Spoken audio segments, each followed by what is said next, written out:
Golden Knights having great success so far this year. Does that put any pressure on you guys to succeed? Who are the Golden Knights? No, only pressure is that the sniping that people say you got to do as good as them. It's just good. Vegas is treating us well, and I think the record doesn't show how hard that we work, and it's tough in that way, but it's good for us in the inner circle to understand what we have going on in Vegas, and if we just continue to trust and believe in each other, the sky's the limit for this team, and I'm blessed to be a part of it. Our expectations maybe at the start of the season were a little unrealistic. Man, we're not even worried about the playoffs right now. What we do is we take it week by week. We gotta worry about next week. You start looking ahead and you start looking over people, you might not even make it. So that being said, to me, Urban Meyer is one of the lowest pieces of garbage there is on this earth.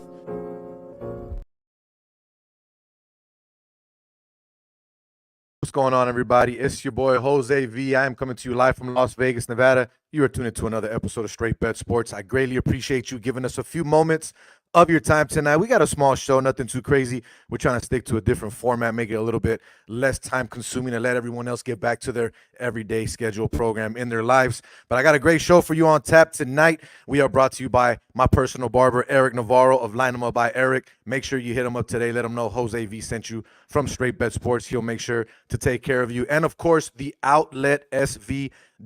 If you missed any of our previous episodes or any of my write-ups coming up soon with all the work I'll be doing on the website, please make sure to go on there, the outletsv.com. Look under the Sin City Social tab. You'll see all my previous episodes. So if you missed last week's episode with TC Martin, the voice of the Aces and the TC Martin Show, we had him on. Videos there. Go ahead and check it out. Give us a like, give us a comment, drop that like, drop that share. We'll go from there. Like I tell you guys every single week, let everyone know what it is that you were tuned into. But tonight, we got a return guest on the show, fourth or fifth time, not sure what it is. We've had him in the studio before, chopped it up with him many a times. I also got a good friend of mine, my guy C Winn, joining me tonight as my guest co-host, just to chop it up, man. We got a lot of things to talk about, but tonight's show is going to be football heavy. If you guys do not know, and I keep having this conversation with so many people around town, and it's starting to get old, but if you guys do not know, we do have another professional football team here in Las Vegas. That team is called the Vegas Nighthawks. The Vegas Nighthawks are owned by the Vegas Golden Knights and the Bill Foley Association, but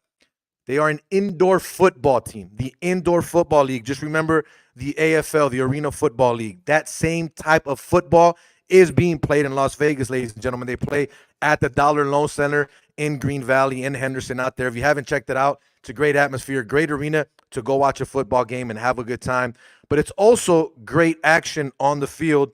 But third year going in, haven't really lived up to some of the expectations of what some people are thinking, right? But hey, franchise, brand new franchise from the ground up, expansion franchise. Of course, you have to build, you have to create, you have to go from there. But our guest tonight is my guy Mike Davis. He is the head coach and general manager of the Vegas Nighthawks. I'm gonna go ahead and bring him in now and bring in my guy C Winn as well. But first of all, my guy Mike, what's going on, my brother? I greatly appreciate you giving me a few moments of your time. I know you're a father now. You got the baby, you got all that.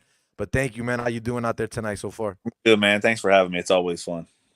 Yeah, man. Appreciate you jumping on. But I wanted to talk to you because new contract, new season, everything is happening all over again. Schedule just got released a few hours, you know what I mean? Not too long, 24 hours ago.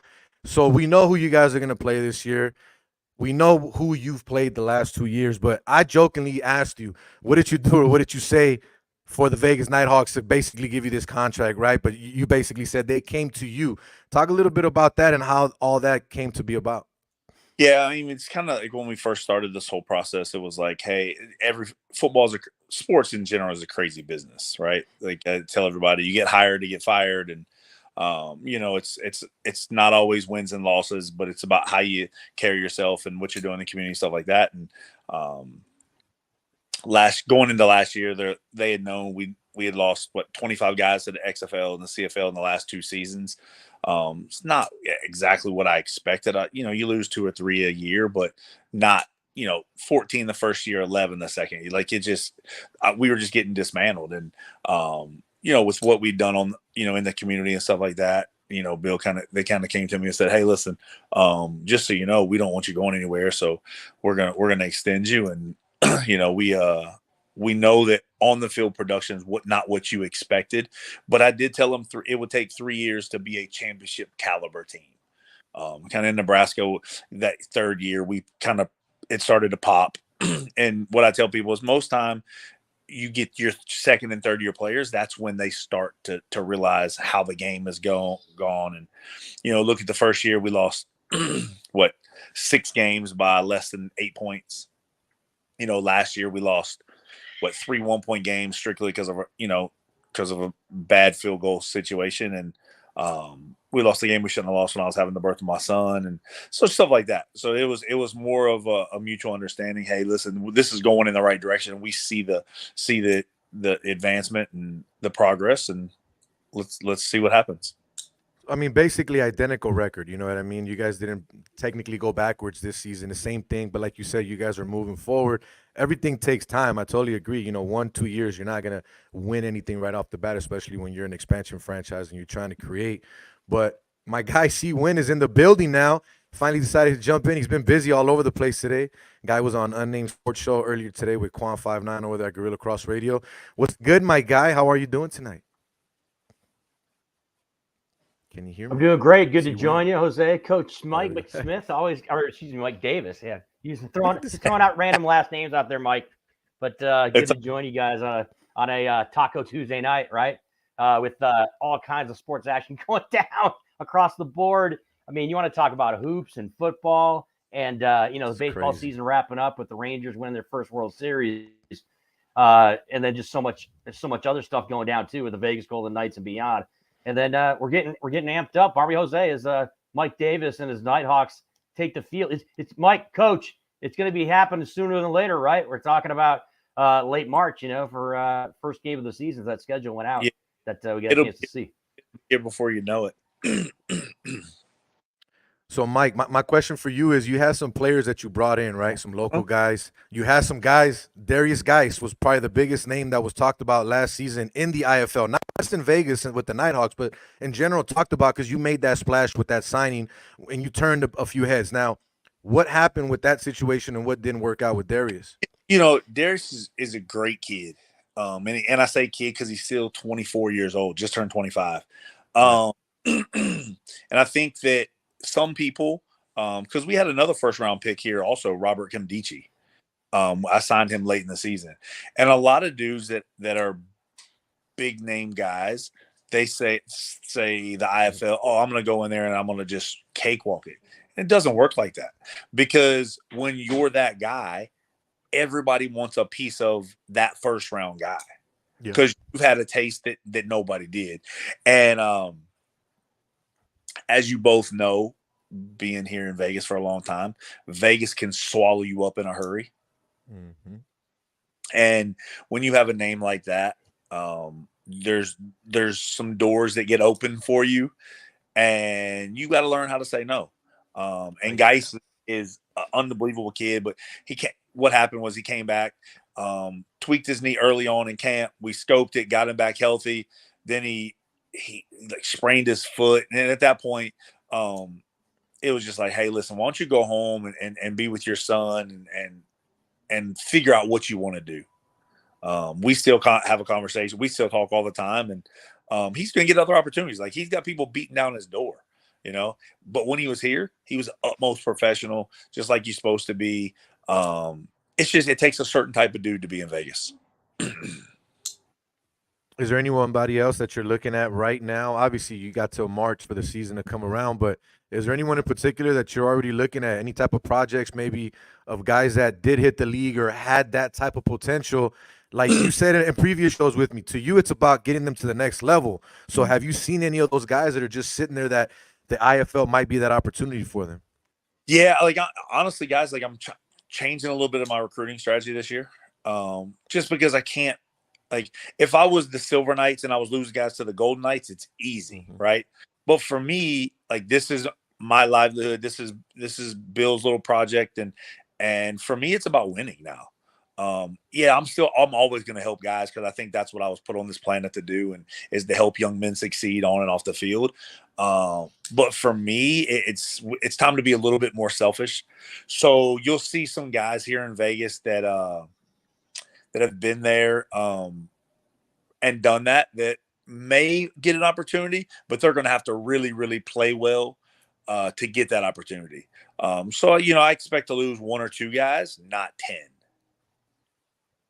What you got, Chris? You got anything for Mike? I know you got some questions you've been brewing or you're waiting to ask him. Come on now. We all want to talk to Mike all the time.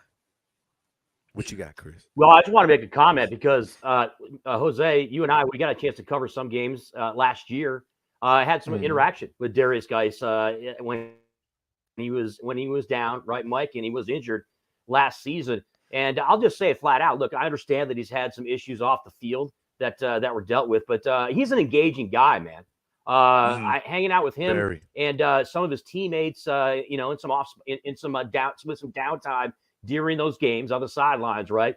And just getting a chance to kind of talk to him. I didn't know him before I had a chance to do that. And I was impressed by his teammates, Mike, and the interaction that he had with them.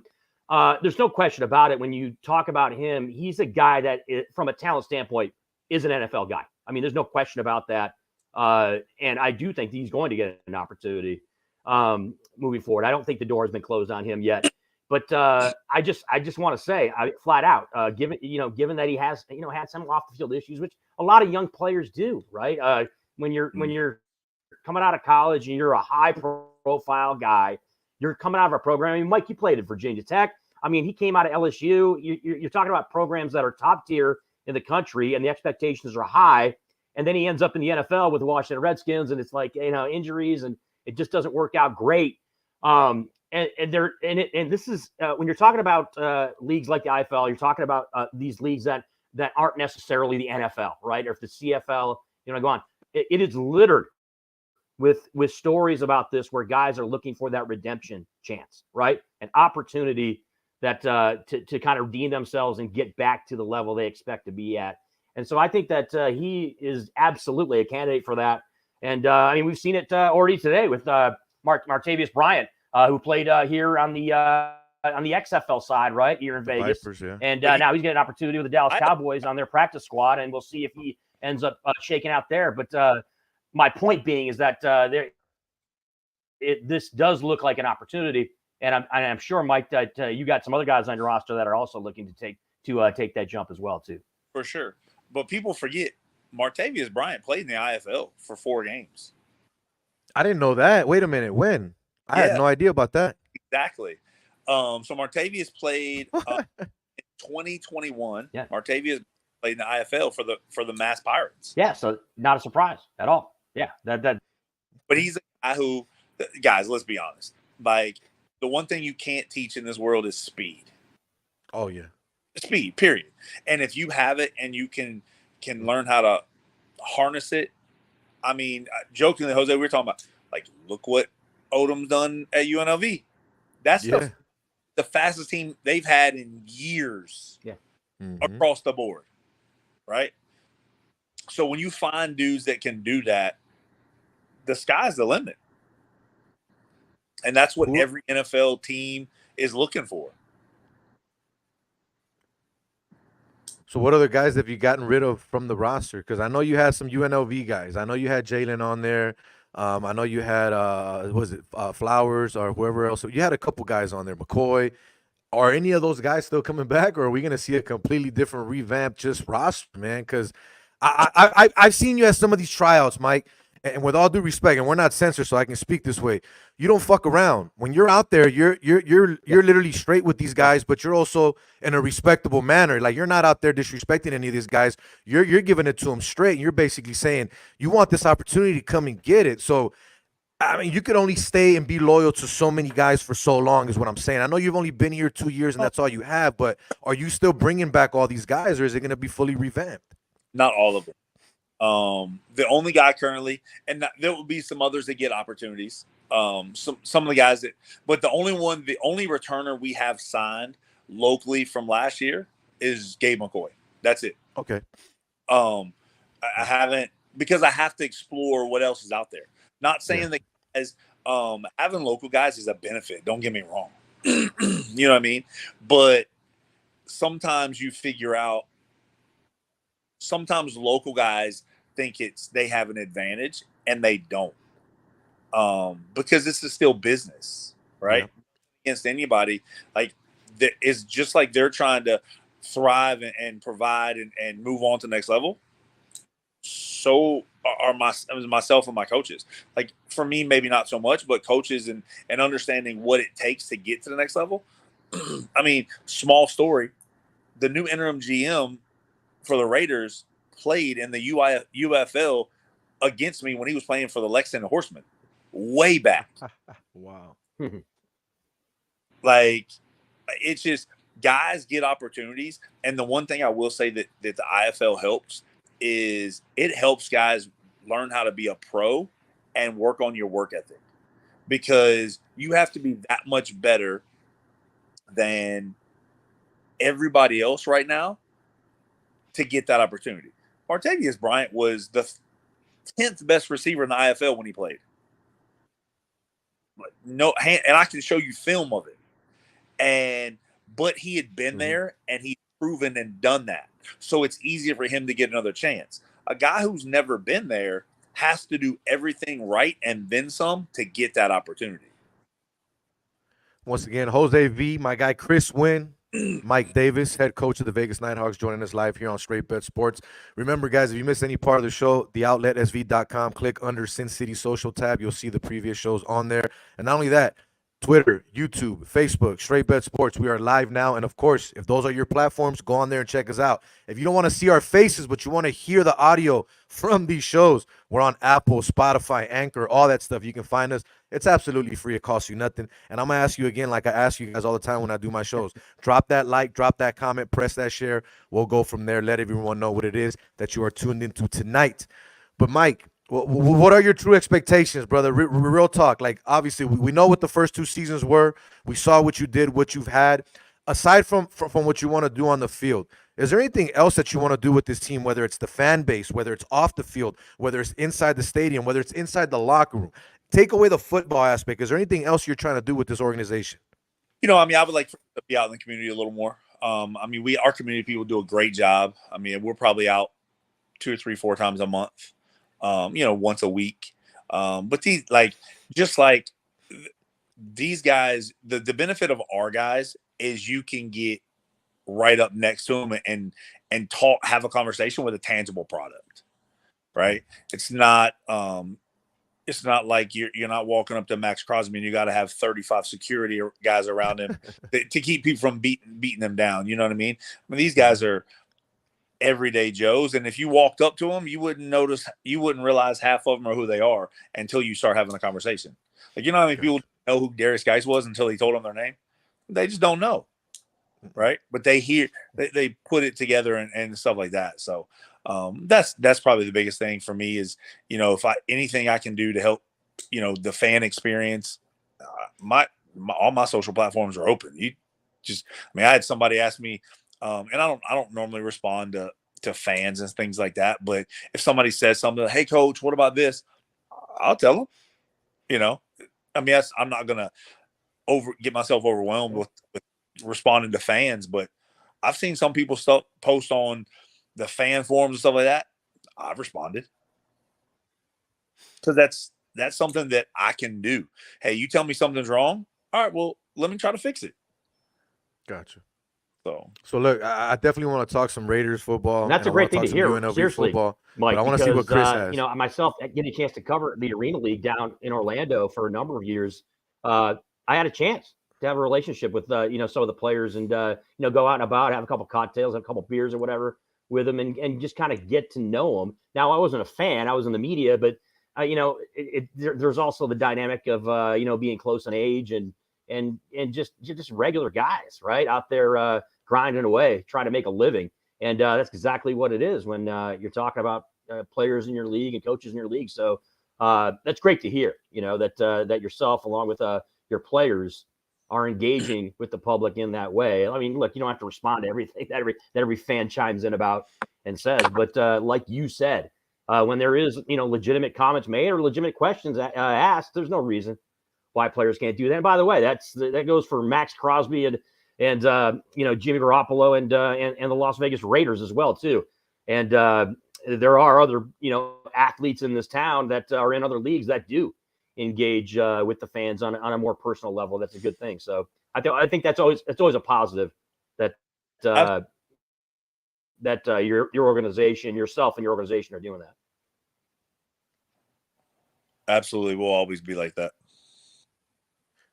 So, Mike, what do you want to say to people out there that have not seen you guys, that don't even know much about you, but that may be watching, that are wondering who you are or what this league is all about, that live in Vegas, that are sports fans? That what do you say to them to get them out this season, year 3? You're missing out. The biggest thing that I hear all the time is, man, I didn't realize how much fun it was and how close we could get to the action. Right? Like, it's literally a 12-inch, it's an 8-inch wall between the first row and the field. So it's all about the experience. What do you want out of it? You want to come there and just be something close where it's super close, or you want to get really in your face and see what happens? No, I got you. Definitely. So I'm a fan of the league regardless. I went to more games last year, which I told you I was going to go, because first year I only went to a couple. I didn't get down to many, but I agree with you 100%. I mean, I know I do media, but even in areas that it's not media, you can move around that stadium. All the seating is great. When I was down there, like you said, the action, the balls go in the stands, you get to keep a ball. I mean, you don't get that everywhere. And I know that may not be much for some people, but some people, you know what I mean? Some people like the free stuff. Some people like the towels and the footballs. You know what I mean? Some people like all that stuff because you already spend money to go there. So some people want to get some free stuff. Nothing wrong with that. And I see that throughout the games, throughout the stadium. So I agree, man. If you haven't been out to a game, go out to a game this season. Dollar Loan Center, Vegas Nighthawks. Check them out. And it's very inexpensive, too. I will say that. It's not expensive to go out to one of these games. Am I right, Mike? Absolutely. Jose, we'll have to start doing some stuff. I'll give you some tickets to raffle off or something like that for spectators who want to chime in and stuff going forward. Hey, there we go, guys. If you're listening, you're watching, you haven't been to a game, we'll get that done, and we'll get you guys out to a game. Trust me, it's great action. It's smaller, but it's fast-paced, and that's what I like. It makes the action a lot more high scoring. If you like scoring, it's great in that aspect as well. But let's bring Chris back in because I want to talk to you about UNLV football. You and I were talking a little bit about UNLV football before we started the show, Mike. Mm-hmm. And your first comments were, what about your boys, your Rebels? And I'm like, hey, Barry Odom is doing the job. You know what I mean? And the one thing that I didn't say that I want to say now is that some people are like, well, he's taking over a roster that was made or this and that. There's a few different people on this team. Remember that. Yes, he took over a lot of the players that Arroyo had or brought in, but the fact that he's succeeding just shows that he was able to produce with whatever was left. Not all coaches can come in and do that, at least from what I see. Now, granted, it's year one. We don't know if they're going to regress and go backwards next year. You know what I mean? Let's enjoy what we see now. 7 wins, bowl eligible. You know what I mean? Hung in there with Michigan. But whether you want to agree with me or not, Chris, they hung in there with Michigan. They didn't get murdered. You know what I mean? And Michigan's the number 2 team in the nation out there. So what are you liking from UNLV, Mike? I mean, what have you seen from them so far and from what Barry Odom has brought to this team? Well, I think for me, I was kind of joking about it. It's been their next man up mentality. You know, Doug goes down, Mavia steps up. Yeah. You know, the running back from Pitt, I told you, comes in. But it looks like there's a new playmaker all the time. Like they distribute the ball well. You know, when they want to lean on somebody, they can run the ball. And the defense is flying around. And it looks just like those kids have bought in to message that he's portraying.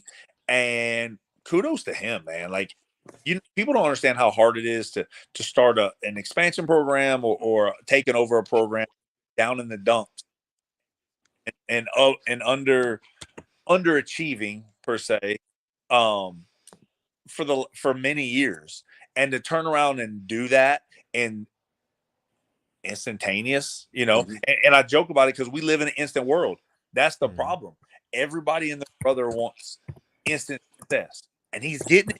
Kudos to Chris, what you see from UNLV, man? You've been to a lot more games than I have this season. I've been really busy, but I've still been watching, still been following. But you've seen a lot of the action live. What are your thoughts on UNLV football this season? Are they for real? Absolutely, they're for real. And look, guys, I don't think it's understating it by any stretch of the imagination that you're talking about UNLV football this year. It is flat out astounding. It is one of the best turnarounds in college football in probably the last decade. I'm not overstating that.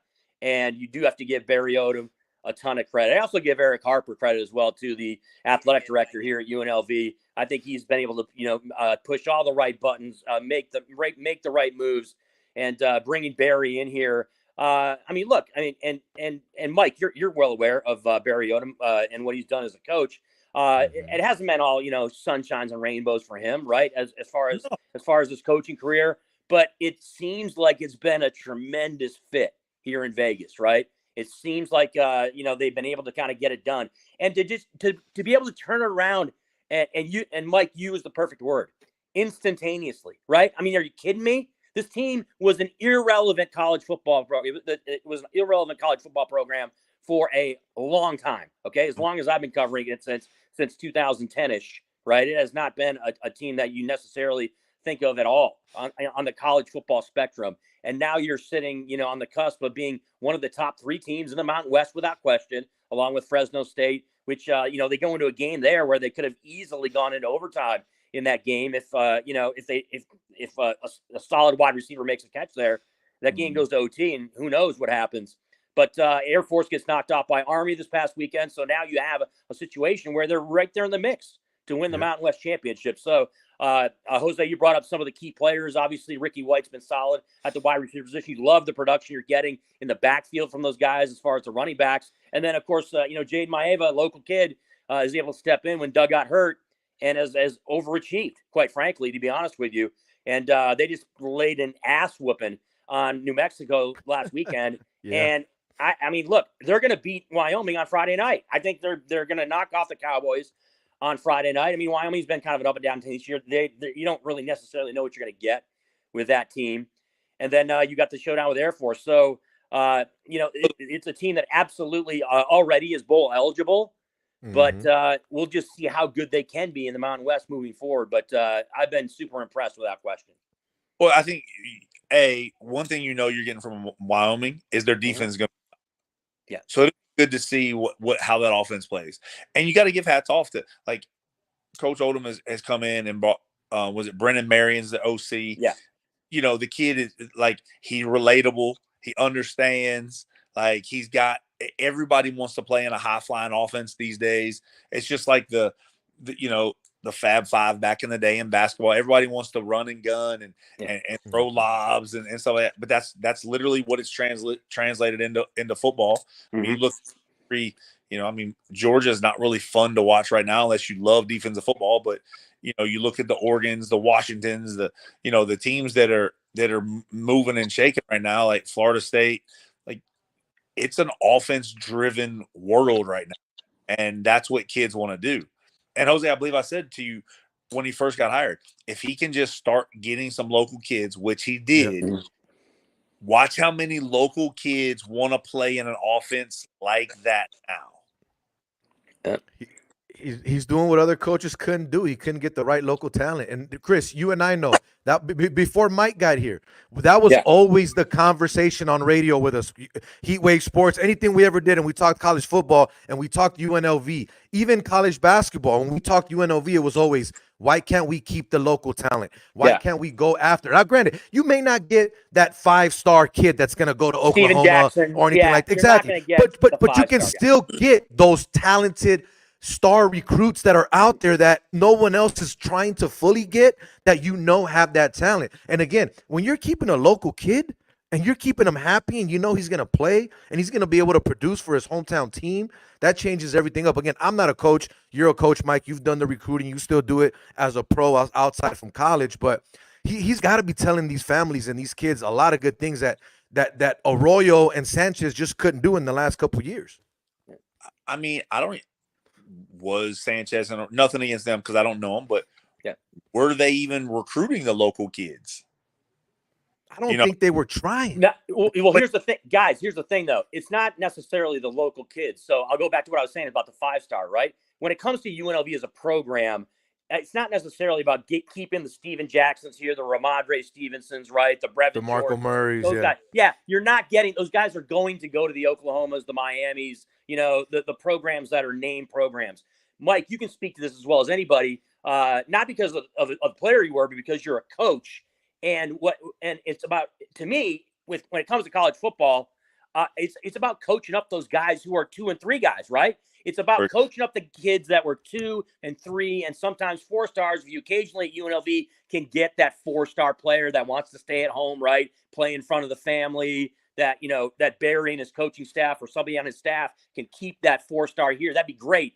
But to me, for UNLV to have success when you're talking about recruits and bringing and keeping kids here in Vegas, it's about coaching up those 2 stars, 3 stars, so that they end up being quality college football players that end up being elevated above that star status that they were. They turn a guy that was a 2 into a 4, right? And if you're able to do that, I think that's a huge key for UNLV to progress as a program in the Mountain West or whatever conference they're going to be in, as we move along here. But I think that's going to be a big key to them. It's not necessarily keeping the guys that are probably going to go to a Power 5 conference team and keeping them here in some way, shape, or form. You're ever going to do that, but it goes to the word potential. How many guys were? I mean, Josh Allen was a 1-star, goes to Wyoming. You know what I'm saying? Like, how many guys can you recruit and develop them and be maybe a late bloomer that would have been a 3 or 4-star? Again, you're right. You're not going to get the 5 stars with all this NIL stuff that's going around until the NCAA cracks down on that. And I honestly, talking to a bunch of coaches, I think they're gonna go back to limiting the portal. I think you're going to go back to guys being able to transfer one time and be done. So it's going to put a bigger decision on guys, and I should have looked up this before we got on here, but I mean, who knows how many guys did Barry and his staff have from the portal? How many transfer kids? Well, I can top of my head. He's got at least 3 or 4 Arkansas Razorbacks on it. You know what I mean? Like, you're former right, players of his that transfered over. So one of the old linemen is a former Razorback. He's got the running back from Pitt just because I know him, and so I mean, let's just say a dozen, right? Mm-hmm. You look at what people are doing. Like, I joke with people all the time. I had G.J. Kinney when I was with the Saskatchewan Roughriders, and I knew what he did at Incarnate Ward last year, and now what he's doing at Texas State. And when I knew that he had 45 transfers, I'm like, and I knew who they were. A.J. Finley from Auburn and all those kids. You're like, okay, so the portal is a huge, because everybody wants the N6 and 7. That's the word we live. The portal is helping guys have instant success at major programs. And if you can take it and run with it, take it and run with it. I mean, that's just what the world we live in, and kudos to him. I'll be interested to see, what really happens. I mean, they have 3 games left. Yep. Yep. If they win championship, they'd have 4. Yeah. Mm-hmm. So realistically, they could be a 10-win team in their first. I mean, think about that. They're not going to be, guys, they're not going to be playing in the weedwhacker.com bowl on December 7th, man. They're going to be getting a half-decent bowl game where they're going to be, we were thinking mid-December or later, where it's going to be actually a named bowl game. So that's impressive as all get out too, right? So my question to you, Mike, because you're a coach and you've coached at all these levels, you know what it is to play, all that, right? If you're Barry Odom, and the reason I ask you this question is because this question was brought up to me earlier today, when we were talking UNLV football earlier with a buddy of mine, was what's to stop Barry Odom from stepping away if he has this same success next year? Is this a coach that is here to actually create something and be here, or is it a stepping stone job and he's just producing a lot quicker than he expected? That's a good question. But yeah, it actually is. But B, I think it's this, right? Like, as coaches, and we all go through it, right? Like, Barry Odom has had success, and he's had his trials and tribulations. Missouri, Arkansas, so forth. So, all that, right? Yeah. And he's got to a place where he's found his niche, right? So, his kids his other kid's a senior, right? Mm-hmm. Here in school. So what happens? He might want to literally, he has this much success, he could be here for 10 years and ride off into the sunset. Yeah. Right? Yeah. True. Or do you accomplish what you want to accomplish in a couple of years, and maybe a Power 5 school comes back to you, because they're always going to circle back to you, right? Mm-hmm. Look at the Jay Norvells and company and stuff like that are started in Nevada and going to move up. Now he's at Colorado State and upsets Colorado and Dion, which, that's a whole different story. What does he want, right?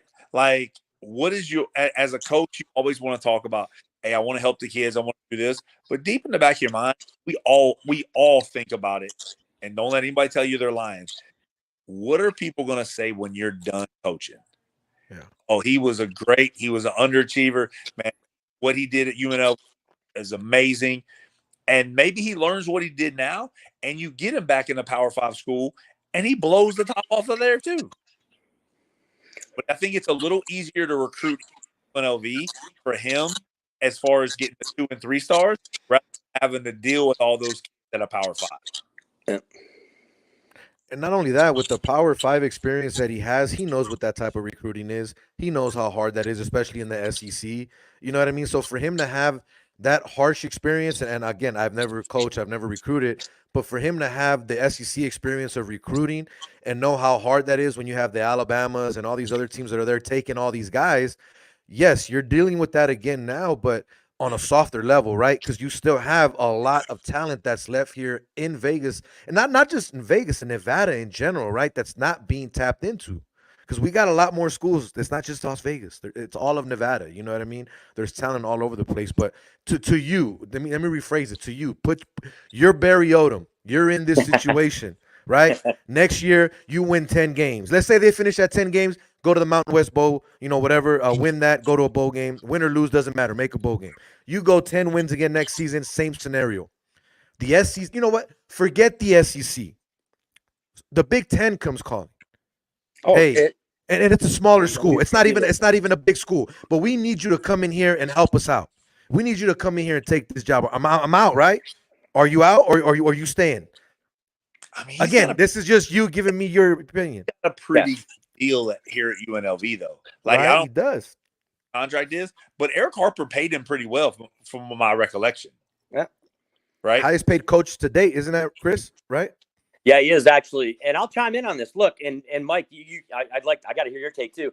Look, there's going to be if the scenario presents itself, Jose, that you just talked about, where they're possibly a double-digit win team this season, then a double-digit team next season, oh, you believe me, there's going to be phone calls. There's going to be programs that are out there looking to poach him, is the word I'll use, from UNLV. And to answer your question that you asked, Jose, at the top of this segment here, it is look. We can try to blow sunshine up everyone's ass all we want to do. Right now, UNLV still is a stepping stone job. Yes. If you're going to look at it in the context of college football, right? Because they're not a Power 5 school. It's not even. I mean, Jose, you're like, I'm not even saying the SEC. What about the Big Ten? The Big Ten's huge. Like if a Big Ten team comes, say for example, I don't know, like Illinois, right? And they come calling to Barry Odom after he has 2 years where he obviously everybody's eyes are open and see what he's done at UNLV and see what he was able to do as far as that job's concerned. There's going to be programs like Illinois, Indiana in the Big Ten. Name your SEC, bottom feeder. Name your, formerly Pac-12, but now in the ACC bottom feeder. There's going to be teams that are going to come calling. So I guess what I'm saying is that he'll absolutely get an opportunity. But to Mike's point, what you said earlier, Mike, what does he want? What are his priorities? What's his family situation? What is it? What does his legacy want to be? Does he think he can go to an Illinois, right, and be a success there as a head coach? These are all questions that are going to be asked. I think what you have to realize is the hardest thing in college sports right now. It's an offensive-driven league. How is he going to be able to keep his staff in order? Because somebody, Marion, so good at UNLV. Let's give you a Nevada head coach job. Yeah. Right? Like, can you do the same thing in Nevada? Can you stuff like that? That's what. Well, it's a parallel move, though, right? It's a parallel move. So I'm not talking about Barry Odom. I'm talking about Marion to get it. Okay. Right? The hardest job in coaching is keeping your staff together. Yeah. Because everybody's looking for that next up and comer. I'll tell you right now, DJ Kinney is going to get a big time job this year or next year. Because he's going to take Texas State from, I think, a 1-win team last year, and they're going to win 8-9 games this year too. Yeah. The same thing he did in Incarnate Ward. And that's what is sexy in the world of college sports right now. How can we score a ton of points, have a great offense, and make it look good for the fans? Yeah. I like what I'm seeing from UNLV, man. I hope it continues because you got a shiny new stadium to play in. You're no longer playing at Sam Boyd. We got to get some more fans out there. But I know I told you, Mike, that I wasn't going to keep you too long. We're already a little past that 30-minute mark, but I appreciate you conversating and chopping it up with us. The final thing we got to talk about is the Raiders. We were talking about it before the show started again as well. And look, they play the Jets this week. I'll be at the game, Sunday night football. A lot of people already making fun of it. But you know what's crazy?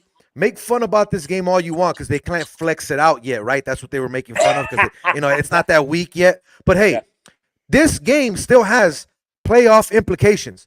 As crazy as it sounds, none of these teams might win anything this year.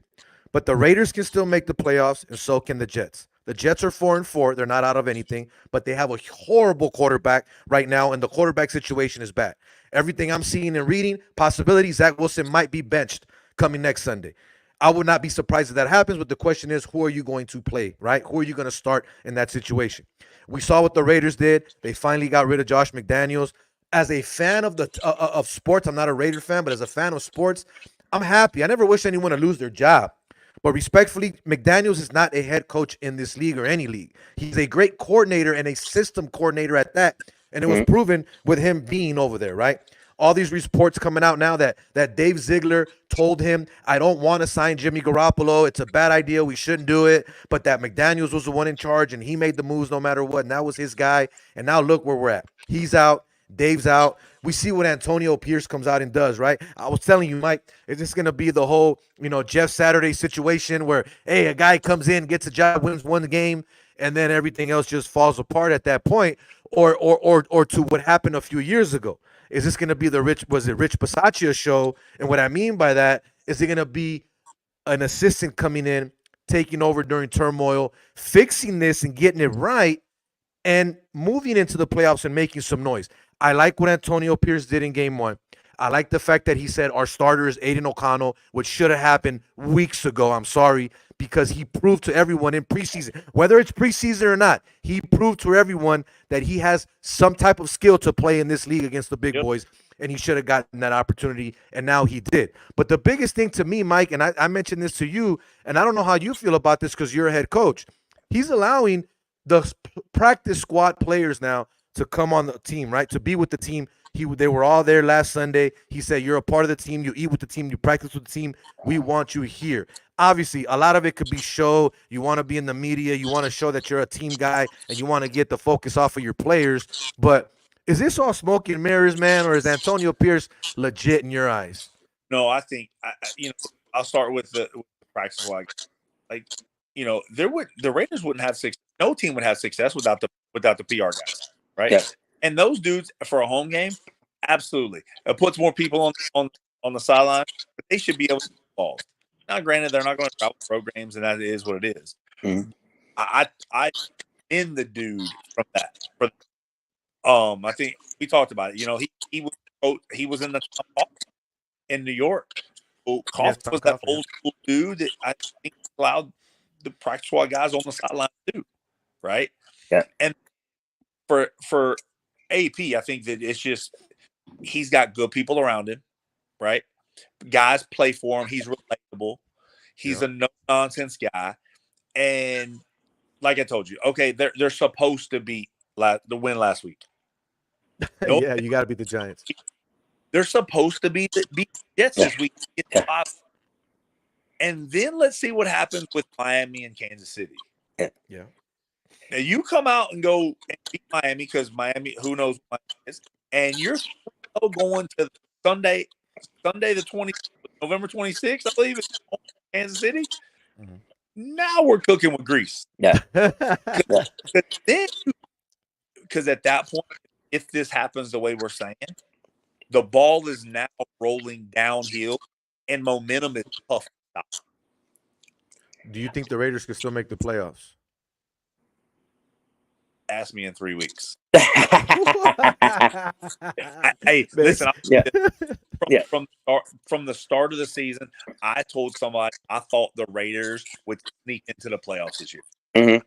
That defense is good enough, and if they are run heavy and play action team like they were last week, the sky's the limit, right? Because Aiden O'Connell knows who to throw it to, and that number 17. And when that happens, good things happen with the Raiders. And you know what? Here's the thing, too, that I saw on Sunday, and you guys probably saw this as well if you were watching. Yeah. Devontae Adams wasn't basically the main star receiver. If we look at it, the ball was spread around, but yet Devontae was happy at the end of the game because of the way the offense was playing. Now, if we're being statistical and being real, Aiden O'Connell sucked in the second half. He wasn't as good as he was in the first half. So that could be some concern or just a way to get better moving into this next week, right? Because he had his first week of full practice as being the starter. But any concern from either of you guys from what you saw in the second half compared to the first half from O'Connell? I mean, they had that game at hand. It didn't matter.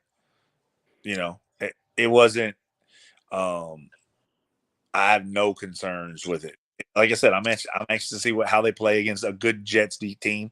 The records, it is what it is. But that defense is, I would put that defense top 3-4 in the league statistically against anybody. Yep.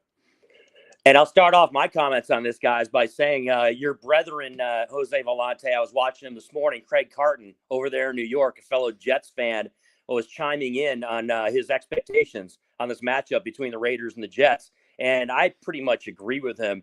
It's going to be very difficult for the Raiders to even get into the end zone in this football game. When you're talking about the New York Jets this season, you're talking about the second best defense in football right now, probably behind the Cleveland Browns. It is an absolutely a Super Bowl caliber defense. The problem is, as you pointed out, offensively, they have a lot of issues. But I got to push back on you a little bit on your comments regarding Aiden O'Connell. Look, I like him. All right. He had a nice game. He didn't throw the game away for the Raiders in this win against the Giants. He threw for a couple hundred yards, no touchdowns. But you made a comment saying, well, a couple weeks ago, we knew that he should have been the guy. No, that's not how the Raiders were rolling. The Raiders signed Jimmy Garoppolo to be the franchise quarterback. Obviously, he was brought in because it's this whole, circle of life, New England Patriots thing that they had going with Josh McDaniels and Ziegler and company. And Jimmy Garoppolo was thought, okay, he'll work great with McDaniels because he was in New England with him. And that was kind of the view, right, of Mark Davis and all things Raider Nation, that Jimmy Garoppolo was going to be the guy. I have to be honest. I'm kind of astounded that after 8 games, when you're 3-5, that the Raiders have just bailed on Jimmy Garoppolo. Now, I kind of get it because, you're essentially wiping the slate clean with the likes of Josh McDaniels and Ziegler. So you're saying, hey, the New England Patriot way is not what we're going to do here in Vegas. We're not doing that. But the idea that after 8 games, you're going to shit can the whole Jimmy Garoppolo experiment, I guess I'll call it, here in Vegas, I think is a little bit strange, and it's a quick trigger. Now it just leaves leaves Jimmy Garoppolo on the sidelines. What does he do now? He's going to be just a good teammate, and he's going to help out Aiden O'Connell. And moving forward, that's what he's going to be. I mean, Garoppolo still thinks he's a quarterback in this league, I'm sure, right? So I think that was the mindset of the Raiders, was like, hey, going into the season, Jimmy Garoppolo is our guy, and now it's all, of course, turned. And look, it's not like they were 1-7; they were 3-5 going into the game last week. Now they're 4-5. And if they beat the Jets, which I don't think they're going to do, by the way, I think the Jets are going to find a way offensively to score enough points to win this game. I'm telling Jose, this is good. Jose and Mike, this is going to be like a 13-6 game or something like that, right? I mean, neither one of these teams is prolific offensively. And we really think Aiden O'Connell is going to go out there in his second career game and light up the Jets defense? No. So, to me, the jury's still way out on Aiden O'Connell. We know what preseason is, guys. It's preseason. It's a whole different animal in the NFL in the regular season. And I still am not completely sold that Aiden O'Connell is an NFL quarterback. I would have to tell you, from what he's done, he's look what he did when Braum was his head coach at Purdue before Braum. He slung it around, right? Yeah. Think about it. Everybody says he's a team guy. He looks like Ron Burgundy off. Ron Burgundy. He's got the 70s porn stash, baby. Dude, come on now. But if he shaved it off, he looked like he's 12. Yeah. Right. And the rally around him. Right. He's kind of doughy for a quarterback too, right, Mike? Come on. He's a little pudgy up top.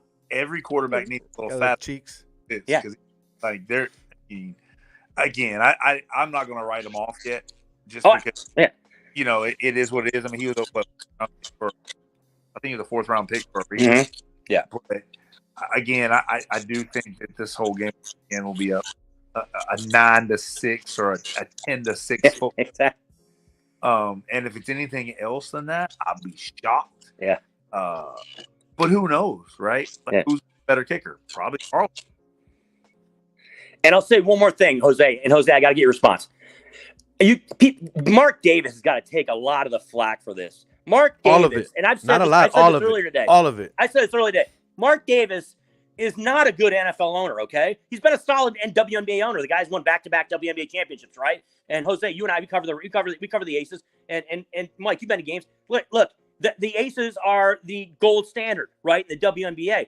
But when it comes to the Raiders, even since Mark took over since in 2011 when Al passed away, right, his father, there has not been a move when it comes to the football side of things where you say Mark Davis has made the right move. It just hasn't happened. When it comes to coaching choices, give me a break. You give John Gruden all that money. It's Gruden won a Super Bowl with the Bucs, but come on. I said the jury's out on Aiden O'Connell as a quarterback.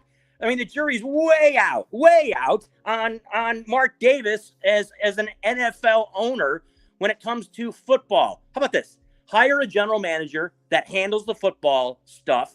You don't need to chime in as far as football decisions, and then have the GM make the choice when it comes to the coach and his staff, and that's fine. You know what I mean? That's a start.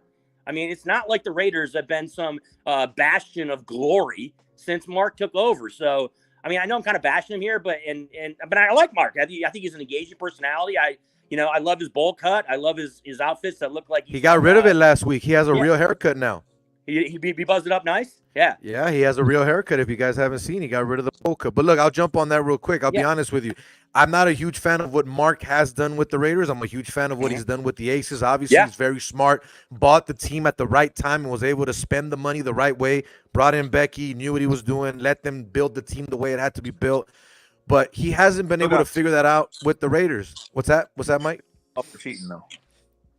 Yeah. Well, that's a topic for a whole nother show, a whole nother conversation. But look, I truly believe that this move was made by the fans. And what I mean by that, I mean he heard so much from the fans. If you saw the Aces parade, I forgot the guy's name. I don't want to butcher it, but it was all over TikTok. He's a huge Raider fan. He was in front of Mark's face saying, fire Josh McDaniels. It got to the point where security had to stop him. Mark Davis was in front of him going, look, man, just let me talk to you. Like, it got to that point. So I truly believe that this was a firing, that it got to the point where the fans were so much, and then everything that happened in the locker room with Antonio Pierce stepping up and speaking about the Patriot way and this and that and what the Giants did, I think that was just everything all in one. But Mark, I think, can eventually figure it out if he stops hiring the wrong people, but it's yet to be seen if he's going to do that. That's the problem. But Mike, I got to let you go because I know it's late and I know you got the baby over there and I know the wife is probably waiting for you.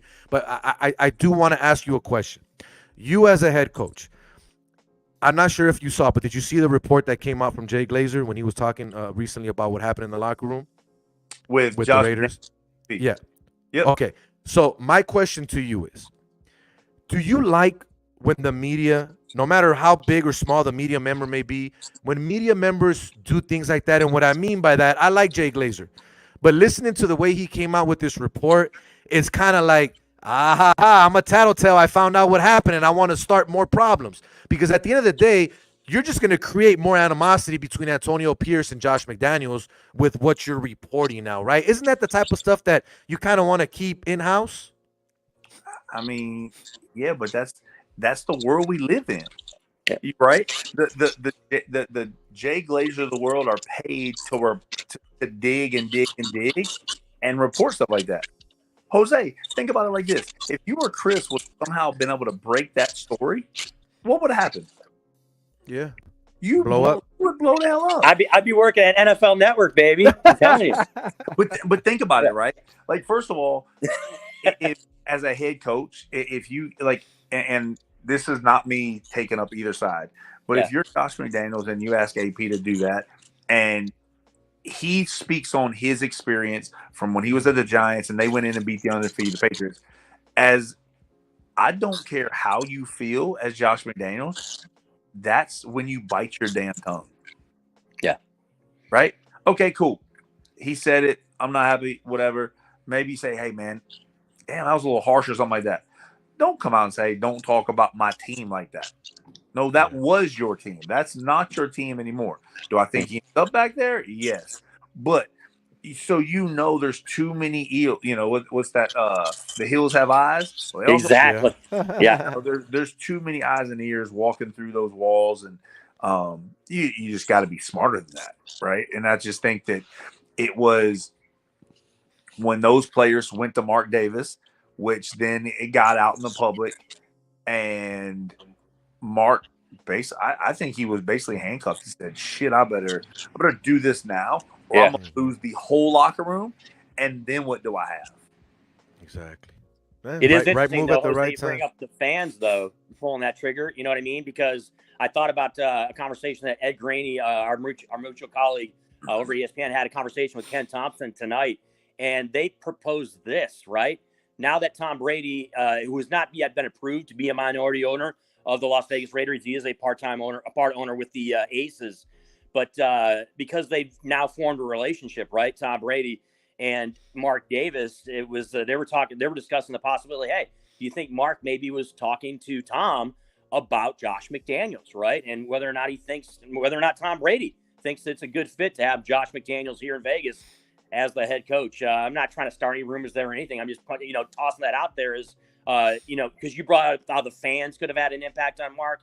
I mean, I don't necessarily know about the fans did. I mean, I know Raider Nation's powerful. We get it, right, guys? Mm-hmm. And the fans are fired up. I don't necessarily know. I think it was more about him having conversations with people in the organization, right? And then kind of going with a gut instinct there. But it's an interesting thought, right? To think that Tom Brady, has Mark Davis's ear and the other way around, and that he got information from Tom regarding Josh McDaniels. He would be a fool to think that he hasn't talked to Tom about it. Yeah. Yeah, he's definitely poked his ear. You would have. I mean, there's nothing. There's no way you could convince me otherwise. Yeah. Right, because that's not how it happens. Yeah. Great stuff, guys. Great conversation tonight. Mike, I greatly appreciate you, my brother, for joining us here. You're always quick, no matter what, to jump on the show, whether it's in the studio or virtually. So I greatly appreciate you. Final thing I ask from you, this is to help you out. Go ahead and plug away your tryouts. Let these young men know what you're looking for and what they can expect come that tryout. Man, it's crazy. We actually had one November 28th. Had a good tryout. We signed a couple guys. We're signing 4 guys from there, and I'm not sure we're gonna have another one, to be honest with you. Right? Like it's tryouts are a lot of work. It's a lot of squeezing for very little juice. Yeah. Gotcha. Right. But guys, my information is everywhere. On all social platforms, my emails on every flyer. Hell, my cell phone's on that stuff. Guys want to send me film. I'm always looking because that's the business that I'm in, and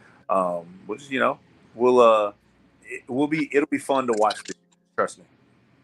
And not only that, if you guys know people that are athletes and they play football and they're good, hit up Mike, reach out to him, let him know who you got. He'll give it a look. Trust me. I've mentioned one person. He gave him a look, gave him an opportunity. And I'm not saying it was because of me, but, he gave him that opportunity. So Mike's a great guy. Reach out to him if you're a football player that's trying to find a way to get into the pro leagues and you feel that you have that athletic ability. Hit up our guy, Mike Davis. But, Mike, greatly appreciate you. Say hello to the wifey. Big ups to our little man, Rhodes. Make sure I got that correctly. Big shout out to him. Hopefully he's chilling, not giving you guys too much a hard time. But, hey, best of luck. Knocked out. Beautiful. Hey, but best of luck this upcoming season, my brother. I'll definitely see you out there again soon. We'll be chopping it up soon. And hopefully I'll see you at a Knights game or something before the season starts, man. Yeah, let me know. Have a great week, Mike. I owe you a cocktail up at the Red Rock Sportsbook here sooner than later, my friend. Let me know. Yeah. I think all 3 of us got to get together and get that done. But Mike Davis, head coach of the Vegas Nighthawks, really appreciate you joining us tonight. You have a great night, my brother. Thanks, Mike.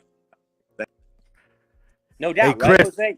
Jose, you talk. There's always a chance. It's always a cool thing, right? When you get these tryouts, get a little Vince Papale from Invincible, bro. Little go. Mark Wahlberg out there, running a 4.540 when you're 33 years old and you haven't played football in like 2 years, right?